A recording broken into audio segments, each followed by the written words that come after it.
നടുക്കിയ പാലക്കാട് നെന്മാറ ഇരട്ട കൊലപാതക കേസിൽ പ്രതിയായ ചെന്താമര കുറ്റക്കാരനാണെന്ന് പാലക്കാട് അഡീഷണൽ സെഷൻസ് കോടതി വിധിച്ചു. കേസിൽ ചുമത്തിയിരുന്ന ഭാരതീയ ന്യായ സംഹിത BNS 1031, 1262 വകുപ്പുകൾ പ്രകാരമുള്ള കുറ്റങ്ങൾ തെളിഞ്ഞതായി കോടതി കണ്ടെത്തി. വിധി പ്രഖ്യാപിക്കുന്നതിന് മുൻപ് എന്തെങ്കിലും പറയാനുണ്ടോ എന്ന കോടതിയുടെ ചോദ്യത്തിന് ആദ്യം ഒന്നും പറയാനില്ല എന്നായിരുന്നു ചെന്താമരയുടെ മറുപടി. തുടർന്ന് എന്നെ തൂക്കിക്കൊല്ലാൻ വിധിക്കുമെന്നും പ്രതി കോടതിയിൽ പറഞ്ഞു. നിങ്ങൾക്ക് എന്റെ അവസ്ഥ വന്നാലേ അത് മനസ്സിലാകൂ, വേണ്ടി വന്നാൽ ഇനിയും കൊല്ലും, എഴുതാൻ പറ്റുന്നത് എഴുതിക്കോ എന്നും ചെന്താമര ജഡ്ജിയെ വെല്ലുവിളിച്ചു. ഒരു കവിള തടിച്ചാൽ മറ്റേ കവിൾ കാണിച്ചു കൊടുക്കാൻ താൻ ഗാന്ധിജിയല്ലെന്നും ചെന്താമര പറഞ്ഞു. ശിക്ഷാവിധി സംബന്ധിച്ച വാദം കേട്ട ശേഷമായിരിക്കും കോടതി അന്തിമ ശിക്ഷ പ്രഖ്യാപിക്കുക. സംസ്ഥാനത്ത് ഏറെ കോളിളക്കം സൃഷ്ടിച്ച കേസായതിനാൽ വിധി വലിയ ശ്രദ്ധ നേടുകയാണ്. നെന്മാറ പോത്തുണ്ടി സ്വദേശികളായ സുധാകരനെയും അമ്മ ലക്ഷ്മിയെയും കൊലപ്പെടുത്തി 1.5 വർഷമാകുമ്പോഴാണ് വിധി വരുന്നത്. 2025 ജനുവരി 27 ചെന്താമര അയൽവാസിയായ സുധാകരനെയും അമ്മ ലക്ഷ്മിയെയും വെട്ടിക്കൊലപ്പെടുത്തിയത്.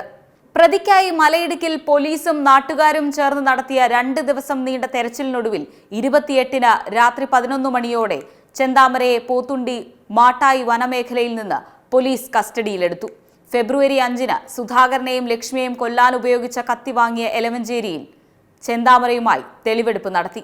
ഫെബ്രുവരി 18 പ്രതി ചെന്താമരയുടെ ആദ്യ കേസിലെ ജാമ്യം റദ്ദാക്കി. 2019 പോത്തുണ്ടി സ്വദേശി സജിതയെ കൊലപ്പെടുത്തിയ കേസിലെ ജാമ്യമാണ് റദ്ദാക്കിയത്. 2022 ജാമ്യത്തിലിറങ്ങിയ ചെന്താമര ജാമ്യവ്യവസ്ഥ ലംഘിച്ചാണ് പോത്തുണ്ടിയിൽ താമസിച്ചത്. മാർച്ച് 3 കേസിൽ സാക്ഷികളുടെ രഹസ്യമൊഴി Chittur judicial first class magistrate കോടതിയിൽ രേഖപ്പെടുത്തി. മാർച്ച് 25 കുറ്റപത്രം സമർപ്പിച്ചു. 480 പേജുള്ള കുറ്റപത്രത്തിൽ 132 സാക്ഷികളാണ് ഉണ്ടായിരുന്നത്. 30-ലധികം രേഖകളും ഫോറൻസിക് പരിശോധനാ ഫലം ഉൾപ്പെടെയുള്ള ശാസ്ത്രീയ തെളിവുകളും പോലീസ് കോടതിയിൽ സമർപ്പിച്ചു. ഫെബ്രുവരി 23 മുതൽ മെയ് 6 വരെ വിചാരണ നീണ്ടു. 132 സാക്ഷികളിൽ 4 പേർ കൂറുമാറി. കേസിൽ കുറ്റക്കാരനെന്ന് കണ്ടെത്തിയ ചെന്താമരയുടെ ശിക്ഷാവിധി ബുധനാഴ്ചയാണ്. ഏറ്റവും പുതിയ വാർത്തകളും വിശേഷങ്ങളും വിരൽത്തുമ്പിലറിയാൻ സീ മലയാളം ന്യൂസ് എല്ലാ ഡിജിറ്റൽ പ്ലാറ്റ്ഫോമുകളിലും ലഭ്യം.